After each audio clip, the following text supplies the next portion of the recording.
नव्या संसद भवनामध्ये आता प्रवेश झालेला आहे। पंतप्रधान नरेंद्र मोदी यांच्यासह सर्व खासदार मंत्री नव्या संसद भवनात आता विराजमान होत आहे।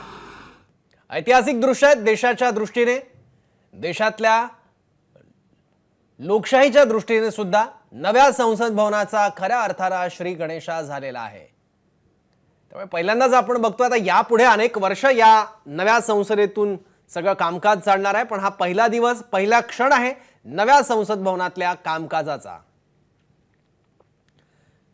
त्यामुळे ही नवी कोरी सगळी संसद भवन आहे, तिथलं फर्निचर आहे, आसन व्यवस्था आहे आणि यानंतर आता या नव्या संसद भवनातून अनेक ऐतिहासिक निर्णय होतील, ऐतिहासिक चर्चा होतील। देशाला वेळोवेळी दिशा दाखवण्याचं काम या नव्या संसद भवनातून होईल अशी अपेक्षा।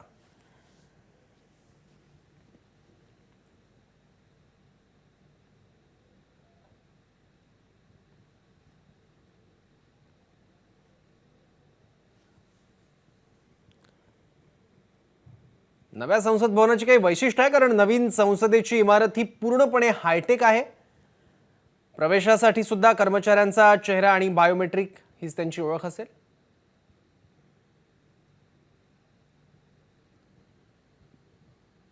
आणि अतिशय भव्य दिव्य हायटेक आणि सर्व सोयी सुविधांनी युक्त असं हे नवं संसद भवन आणि त्याची ही दृश्य आपण बघतोय। आणखी माहिती घेऊया, आपले प्रतिनिधी प्रशांत कदम आता आपल्या सोबत आहेत। प्रशांत, अखेर तो ऐतिहासिक क्षण आलाय, प्रवेश केलेला आहे सर्व मंत्री खासदारांनी या नव्या संसद भवनात आणि त्याची दृश्य अवघा देश बघतोय। नक्कीच, खरं तर 28 मेला उद्घाटन झाल्यानंतर सर्व खासदारांना देखील या क्षणाची उत्सुकता होती आणि आता हे सगळे खासदार जे आहेत ते नव्या इमारतीमध्ये स्थानापन्न झालेले आहेत। जुन्या संसदेमध्ये सुद्धा जी परंपरा होती की लोकसभेचा हिरवा रंग जो आहे तो कायम ठेवण्यात आलेला आहे आणि राज्यसभेचा रंग जो शेड जी आहे बदलण्यात आलेली आहे। नवीन संसद करताना ज्या गोष्टींचं कारण केलं जातं त्यातलं एक प्रमुख कारण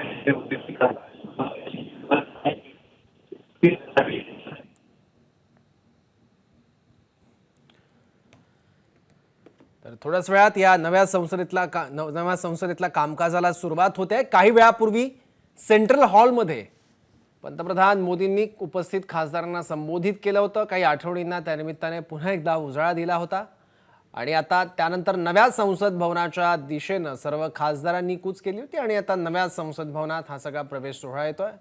एका पाठोपाठ एक खासदार नव्या संसद भवनात आता प्रवेश करताना दिसत आहेत आणि ही सगळी आसन व्यवस्था आपण बघतोय। अतिशय भव्य दिव्य अशी ही नवी संसद आहे, नवं संसद भवन आहे, ज्याचा श्री गणेशा आज होतोय। या संसदेत काही खास सुविधा देखील देण्यात आल्या आहेत लोकप्रतिनिधींना। संसदेत भाषण कोणत्याही भाषेत होत असलं तरी सदस्यांना ते त्यांच्याच भाषेत ऐकता येणार आहे आणि ही सुविधा संविधानात सूचीबद्ध केलेल्या 22 भाषांसाठी उपलब्ध असेल। माननीय अध्यक्ष जी,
माननीय सदस्यगण, आज हमारे देश के लोकतांत्रिक इतिहास का एक अत्यंत महत्वपूर्ण दिन है। जब हम संसद के नए भवन में लोकसभा की पहली बैठक आरंभ कर रहे हैं। हमारा सौभाग्य है कि हमें संसद के पुराने और नए दोनों भवनों में अपने संसदीय दायित्वों के सम्यक निर्वहन का अवसर मिला। इस ऐतिहासिक अवसर का साक्षी बनने का अवसर हमें मिला है। इस शुभ अवसर पर मैं आप सबको शुभकामनाएं देता हूं, बधाई देता हूं। आज हम सबके लिए शुभ दिन है।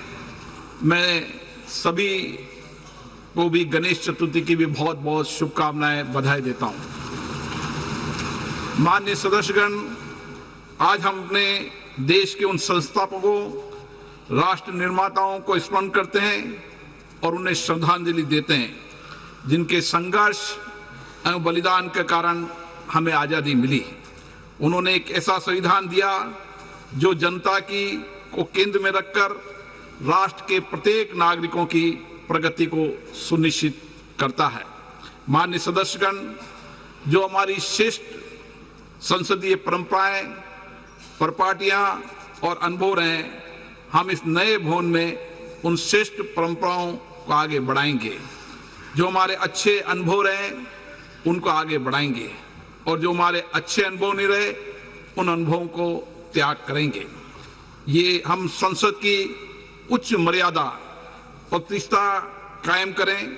हम नए भवन में नए विचारों के साथ लोकतंत्र की संस्कृति को, चर्चा संवाद की श्रेष्ठ परंपराओं को स्थापित करें। हम सदन में शालीनता और मर्यादा से अपने विचारों को रखें। सहमति असहमति लोकतंत्र का मूल मंत्र है, किंतु हम उसे गरिमा के साथ व्यक्त करें, मुद्दों पर चर्चा करें। हमारा यह सदन स्वस्थ चर्चा और संवाद का केंद्र बने। हमारे राजनीतिक और वैचारिक मतभेद हो सकते हैं, लेकिन हमने देश हित में एक साथ मिलकर बड़े फैसले लिए हैं। मुझे आशा है इस सदन में भी हम उसी परंपराओं का निर्वहन करेंगे। इसलिए मेरा आपसे आग्रह है कि नए भवन में हम एक ऐसे प्रतिमान स्थापित करें जिससे लोकतंत्र और लोकतांत्रिक संस्थाओं के प्रति जनता का विश्वास, भरोसा और मजबूत हो। आज हमारे सदन की गतिविधियों को सूचना प्रौद्योगिकी और नई तकनीक के माध्यम से पूरा देश देख रहा है।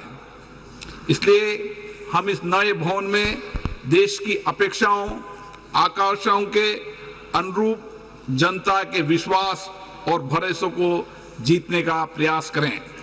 उनके मुद्दे, उनकी आकांक्षाओं को जिम्मेदारी के साथ मर्यादित तरीके से सदन में रखें।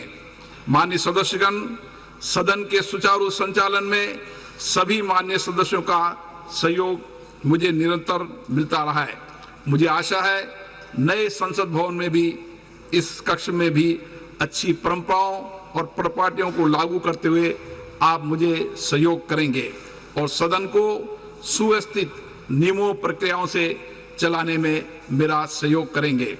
हमारा यह भवन हमारी विरासत, विविधता और आधुनिकता का भव्य संगम है।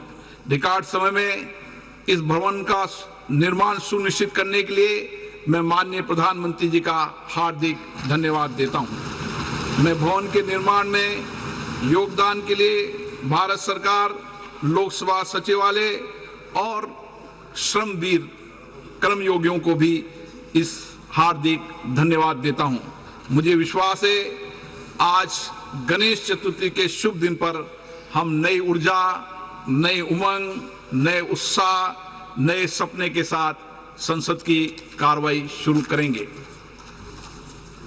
मैं अब माननीय प्रधानमंत्री जी से आग्रह करूंगा कि वह सदन को संबोधित करें।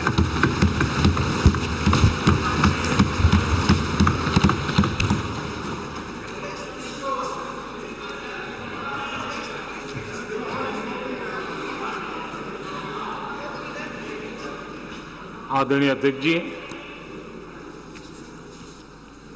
नए संसद भवन का ये प्रथम और ऐतिहासिक सत्र है। मैं सभी माननीय सांसदों को और सभी देशवासियों को बहुत बहुत शुभकामनाएं देता हूं। आदरणीय अध्यक्ष जी, आज प्रथम दिवस के प्रथम सत्र में नए सदन में आपने मुझे बात रखने के लिए अवसर दिया है, इसलिए मैं आपका बहुत बहुत आभार व्यक्त करता हूं। इस नए संसद भवन में मैं आप सभी माननीय सांसदों का भी हृदय से स्वागत करता हूं। ये अवसर कई मायनों में अभूतपूर्व है। आजादी के अमृत काल का ये उषा काल है और भारत अनेक सिद्धियों के साथ नए संकल्प लेकर के नए भवन में अपना भविष्य तय करने के लिए आगे बढ़ रहा है। विज्ञान जगत में चंद्रयान 3 की गगनचुंबी सफलता हर देशवासी को गर्व से भर देती है। भारत की अध्यक्षता में G20 का असाधारण आयोजन विश्व में इच्छित प्रभाव, इस अर्थ में ये अद्वितीय उपलब्धियां हासिल करने वाला एक अवसर भारत के लिए बना।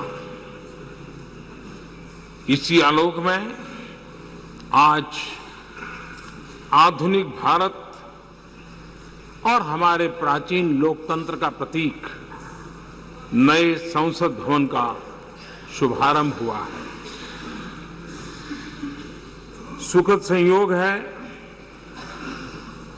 कि ये गणेश चतुर्थी का शुभ दिन है।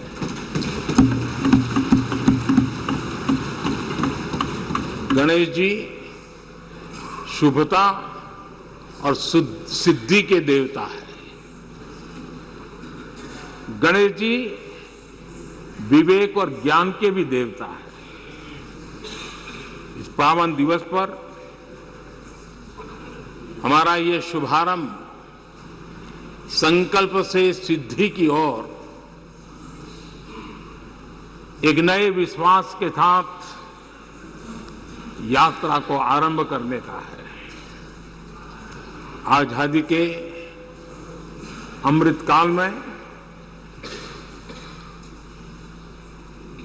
हम जब नए संकल्पों को लेकर के चल रहे हैं, तब अब जब गणेश चतुर्थी का पर्व आज है, तब लोकमान्य तिलक की याद आना बहुत स्वाभाविक है।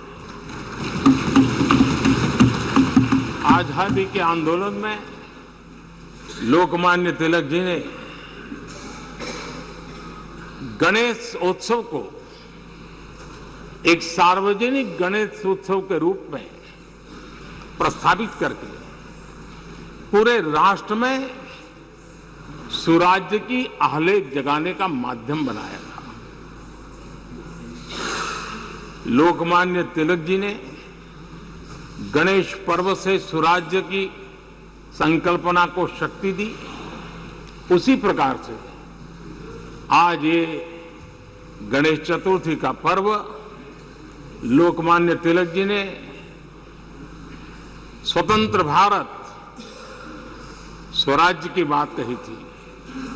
आज हम समृद्ध भारत गणेश चतुर्थी के पावन दिवस पर उसकी प्रेरणा के साथ आगे बढ़ रहे हैं।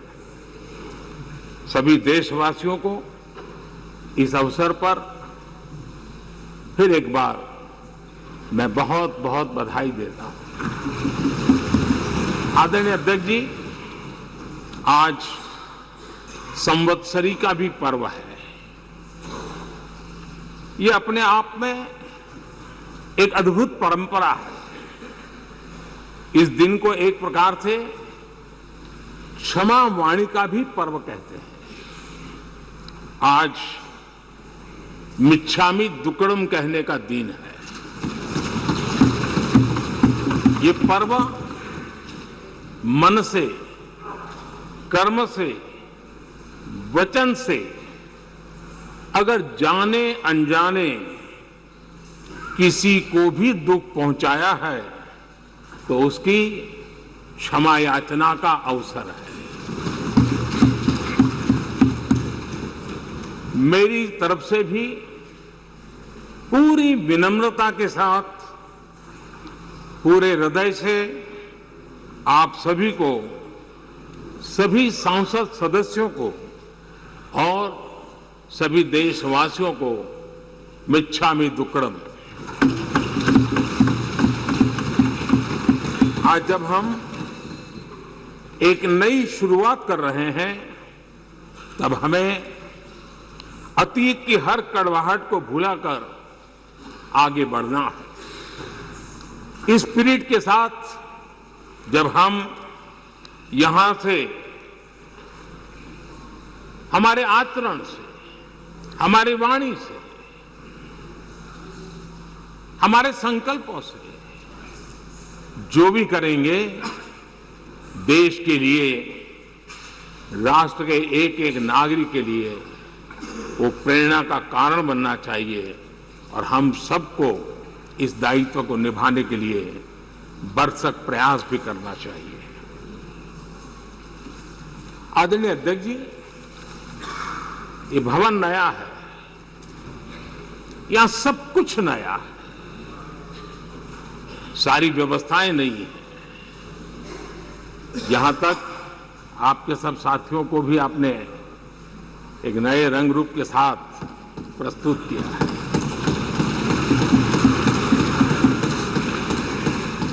सब कुछ नया है, लेकिन यहां पर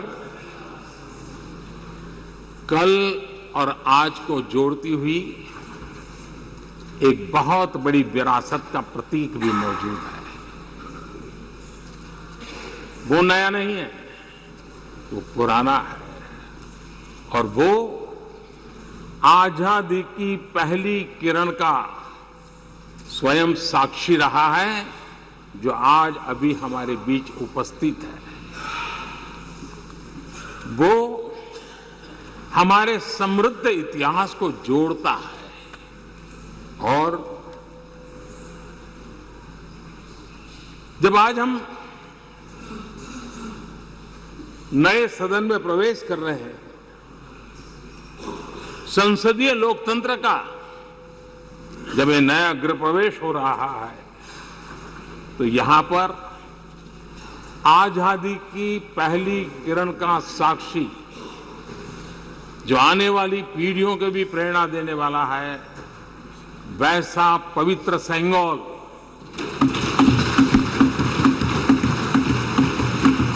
और ये वो सेंगोल है जिसको भारत के प्रथम प्रधानमंत्री पंडित नेहरू का स्पर्श हुआ था। ये पंडित नेहरू के हाथों में पूजा विधि कर करके आजादी के पर्व का प्रारंभ हुआ था और इसलिए एक बहुत महत्वपूर्ण अतीत को, उसके साथ ये सेंगोल हमें जोड़ता है। तमिलनाडु की महान परंपरा का वो प्रतीक तो है ही, देश को जोड़ने का भी, देश की एकता का भी वो प्रतीक है। और हम सभी माननीय सांसदों को हमेशा जो पवित्र सेंगोल पंडित नेहरू के हाथ में शोभा देता था, वो आज हम सबकी प्रेरणा का कारण बन रहा है। इससे बड़ा गर्व क्या हो सकता है। आदरणीय अध्यक्ष जी, नए संसद भवन की भव्यता आधुनिक भारत के महिमा को भी मंडित करती है। हमारे श्रमिक, हमारे इंजीनियर्स, हमारे कामगारों, उनका पसीना इसमें लगा है और कोरोना काल में भी उन्होंने जिस लगन से इस काम को किया है, क्योंकि मुझे कार्य जब चल रहा था तब उन श्रमिकों के बीच आने का बार बार मौका मिलता था और खास करके मैं उनके स्वास्थ्य को लेकर के उनसे मिलने आता था। लेकिन ऐसे समय भी उन्होंने इस बहुत बड़े सपने को पूरा किया। आज मैं चाहूंगा कि हम सब हमारे उन श्रमिकों का, हमारे उन कामगारों का, हमारे इंजीनियर्स का हृदय से धन्यवाद करें, हृदय से, क्योंकि उनके द्वारा निर्मित भावी पीढ़ियों को प्रेरणा देने वाला है। और 30,000 से ज्यादा श्रमिक बंधुओं ने परिश्रम किया है, पसीना बहाया है इस भव्य व्यवस्था को खड़ी करने के लिए और कई पीढ़ियों के लिए ये बहुत बड़ा योगदान है।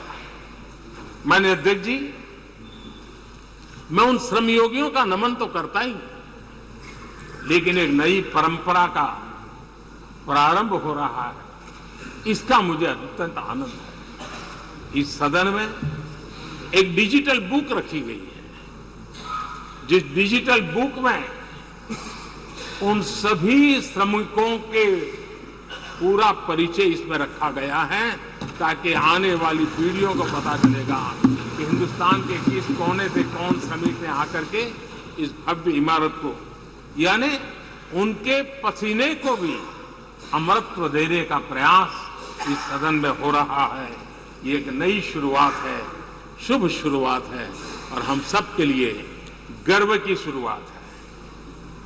मैं इस अवसर पर 140 करोड़ देशवासियों की तरफ से, मैं इस अवसर पर लोकतंत्र की महान परंपरा की तरफ से हमारे इन श्रमिकों का अभिनंदन करता हूं। आदरणीय अध्यक्ष जी, हमारे यहां कहा जाता है यत् भावो तद् भवति, और इसलिए हमारा भाव जैसा होता है वैसे ही कुछ घटित होता है।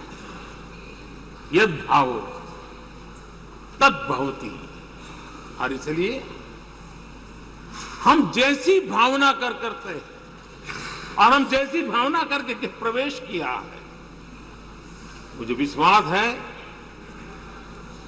भावना भीतर जो होगी हम भी वैसे ही खुद भी बनते जाएंगे और वो बहुत बड़ी स्वाभाविक है। भवन बदला है, मैं चाहूंगा भाव भी बदलना चाहिए, भावना भी बदलनी चाहिए।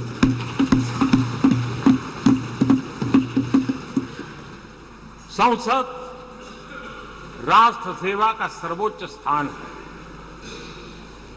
ये संसद दलहित के लिए नहीं है। हमारा संविधान निर्माताओं ने इतनी पवित्र संस्था का निर्माण दलहित के लिए नहीं, सिर्फ और सिर्फ देश हित के लिए किया।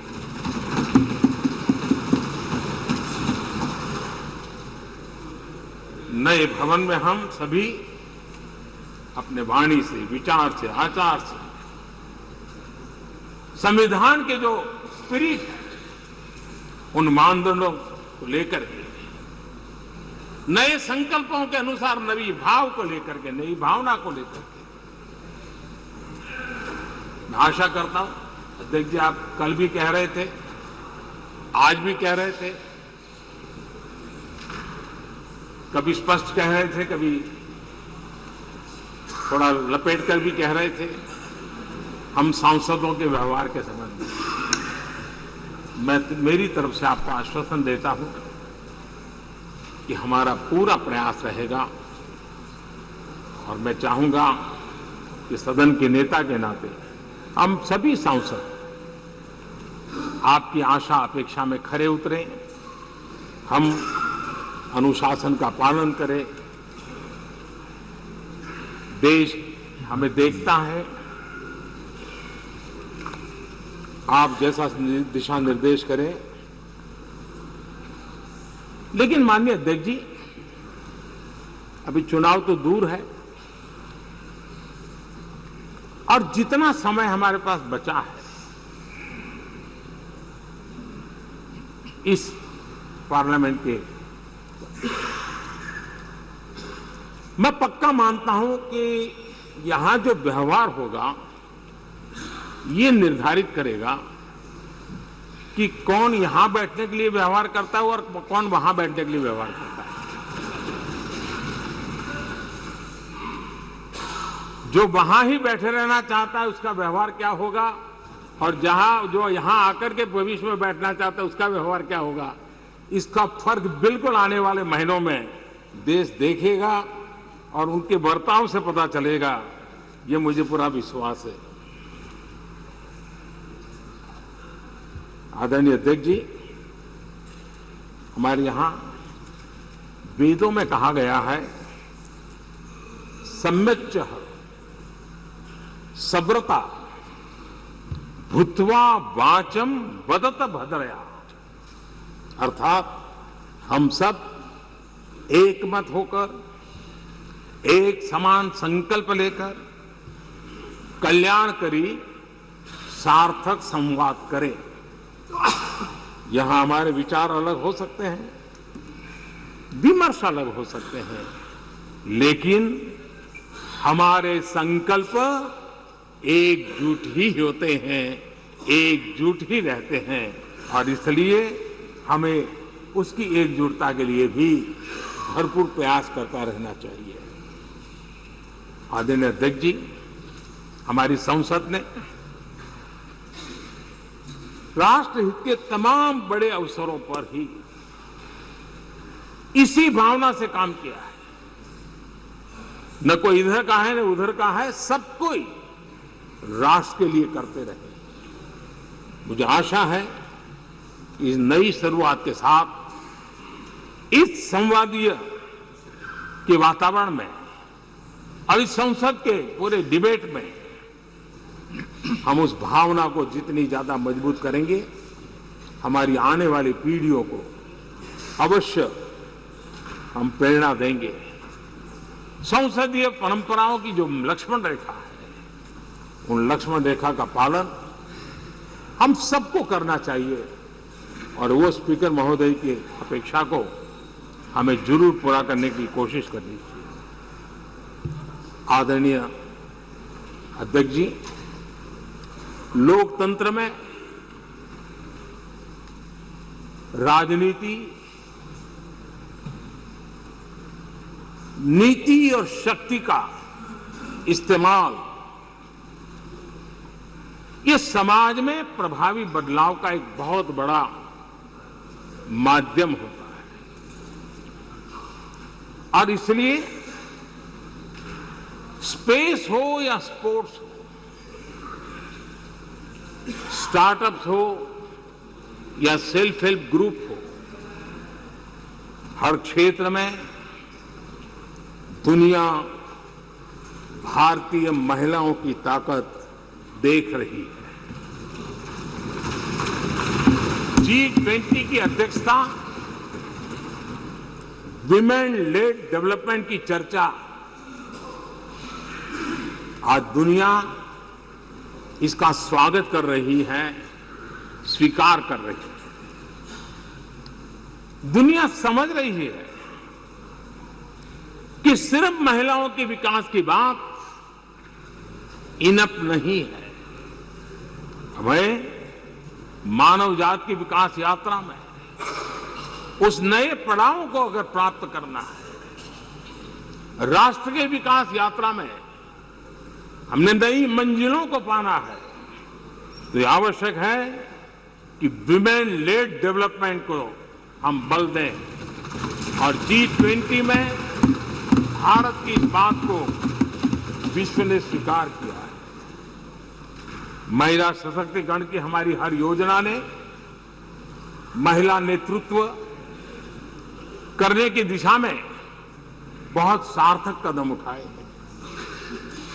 आर्थिक समावेश को ध्यान में रखते हुए जनधन योजना शुरू की, 50 करोड़ लाभार्थियों में से भी अधिकतम महिला बैंक अकाउंट के धारक बनी है। ये अपने आप में बहुत बड़ा परिवर्तन भी है, नया विश्वास देता है। जब मुद्रा योजना रखी, ये देश गर्व कर सकता है कि उसमें बिना बैंक गारंटी 10 लाख रुपए की लोन देने की योजना, और उसका लाभ पूरे देश में सबसे ज्यादा महिलाओं ने उठाया। महिला एंटरप्रेन्योर का एक पूरा वातावरण देश में नजर आया। पीएम आवास योजना, पक्के घर, ये भी उसकी रजिस्ट्री ज्यादातर महिलाओं के नाम हुई, महिलाओं का मालिकाना हक बना। आदरणीय अध्यक्ष जी, हर देश की विकास यात्रा में ऐसे माइलस्टोन आते हैं जब वो गर्व से कहता है कि आज के दिन हम सब ने नया इतिहास रचा है। ऐसे कुल पल जीवन में प्राप्त होते हैं।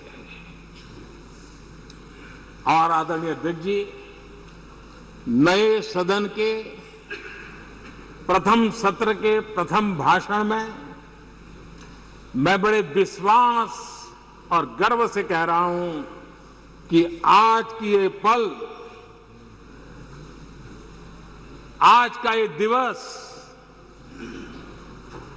संवत्सरी हो, गणेश चतुर्थी हो, उससे भी आशीर्वाद प्राप्त करते हुए इतिहास में नाम दर्ज करने वाला समय है।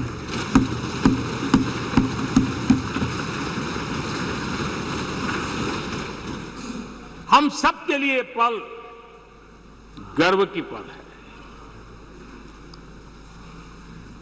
अनेक वर्षों से महिला आरक्षण के संबंध में बहुत चर्चाएं हुई हैं, बहुत वाद विवाद हुए हैं।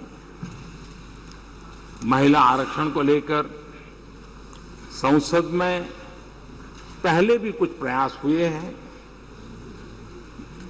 1996 में इससे जुड़ा बिल पहली बार पेश हुआ था। अटल जी के कार्यकाल में कई बार महिला आरक्षण का बिल पेश किया गया, कई बार, लेकिन उसे पार कराने के लिए आंकड़े नहीं जुटा पाए और उसके कारण वो सपना अधूरा रह गया। महिलाओं को अधिकार देने का, महिलाओं की शक्ति का उपयोग करने का वो काम, शायद ईश्वर ने ऐसे कई पवित्र काम के लिए मुझे चुना है।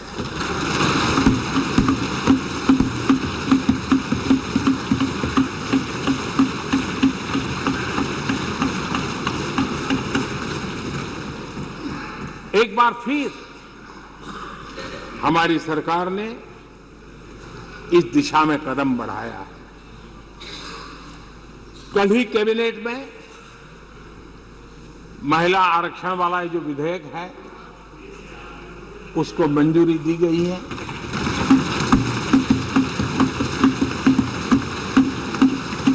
आज 19 सितंबर की ये तारीख इसीलिए इतिहास में अमरत्व को प्राप्त करने जा रहे हैं।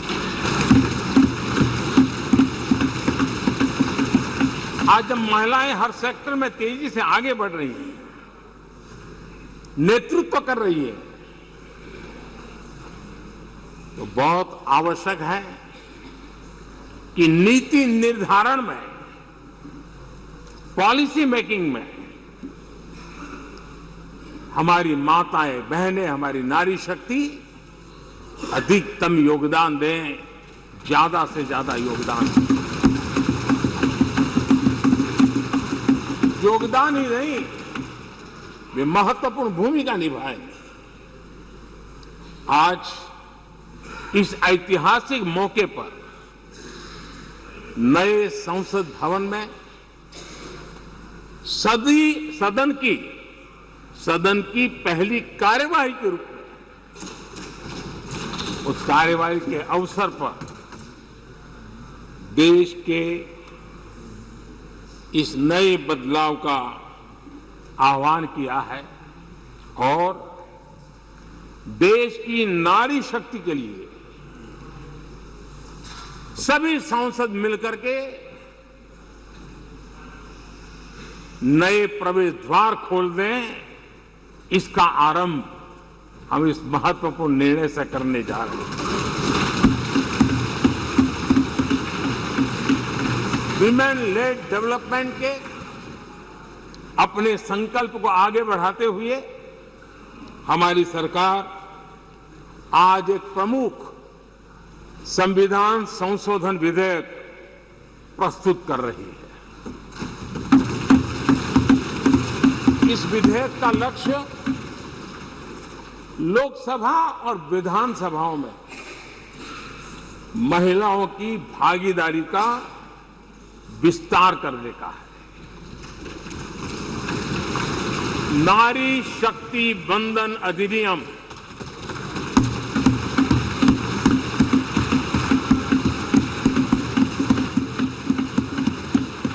नारी शक्ति वंदन अधिनियम, इसके माध्यम से हमारा लोकतंत्र और मजबूत होगा।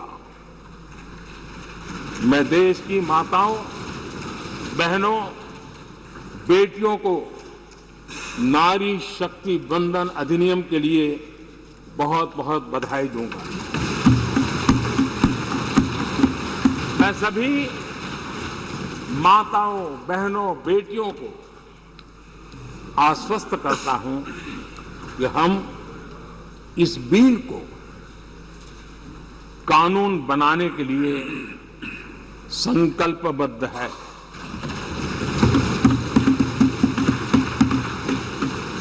मैं इस सदन में सभी साथियों से आग्रहपूर्वक निवेदन करता हूं, आग्रह भी करता हूं, और जब एक पावन शुरुआत हो रही है, पावक विचार हमारे सामने आया है, तो सर्वसम्मति से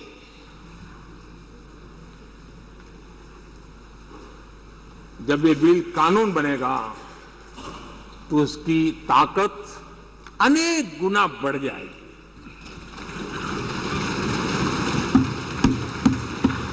और इसलिए मैं सभी माननीय सांसदों से, दोनों सदन के सभी माननीय सांसदों से इसे सर्वसम्मति से पारित करने के लिए प्रार्थना करते हुए आपका आभार व्यक्त करता हूं कि इस नए सदन के प्रथम सत्र में मुझे आपने मेरी भावनाओं को व्यक्त करने का अवसर दिया।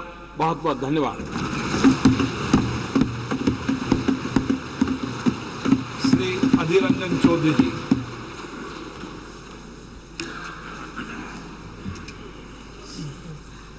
सर, सर्वप्रथम हमारे लोकसभा की स्पीकर, हमारे अभिभावक, आपको सबकी तरफ से आभार प्रकट करता हूं कि आप ये नए सदन में आज नया शुरुआत करने का पहल किए हैं। तर नव्या संसदेतील प्रवेशाचा श्री गणेशा झाल्यानंतर महिला आरक्षणाचा सुद्धा श्री गणेशा मोदींकडून करण्यात आलाय। केंद्रीय कॅबिनेटमध्ये महिला आरक्षणाला मंजुरी देण्यात आली आहे। नव्या संसद भवनातल्या प्रवेशानंतरचं पहिलं महत्त्वाचं आणि ऐतिहासिक विधेयक, ज्याची घोषणा पंतप्रधान मोदींनी केली आणि त्याला मंजुरी देखील मिळालेली आहे। एबीपी माझा, उघडा डोळे बघा नीट।